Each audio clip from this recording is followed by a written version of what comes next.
Merci. Alors la planche à billets, on entend ça, je pense qu'il faut faire attention. Les gouvernements de tous les pays du monde fabriquent régulièrement de l'argent. Soit parce que les billets sont usés, on les recycle, c'est des milliards en valeur chaque année qui sont retirés de la circulation et qui sont réinjectés à travers les nouveaux billets. C'est pour ça que de temps en temps, on a de nouveaux billets de banque. Ça veut dire qu'on en fabrique régulièrement, et c'est tous les pays.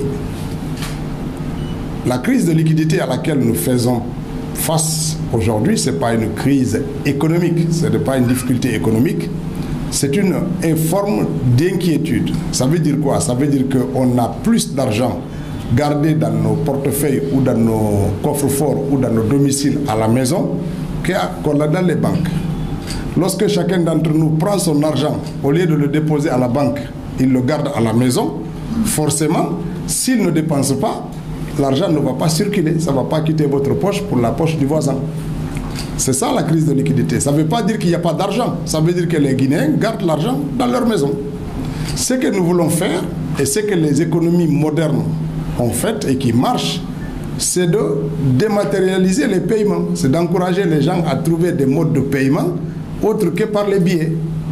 Mais c'est vrai, quand vous allez au marché, aujourd'hui, c'est plus simple de payer les condiments avec des billets de banque que de payer avec Orange Money ou d'autres modes de paiement numériques les condiments. L'objectif du gouvernement est d'accroître les paiements autres que par la monnaie fiduciaire. C'est très important ça. Ça va nous mettre à l'abri des crises de liquidité.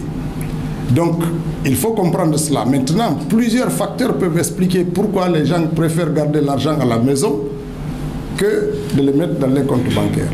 D'abord, il y a la question de la confiance.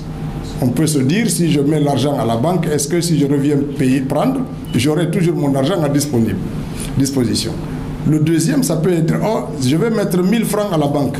Mais quand je reviens prendre, je ne récupère pas 1000 francs. Je récupère toujours 900 et quelques. Il y a toujours la banque qui prend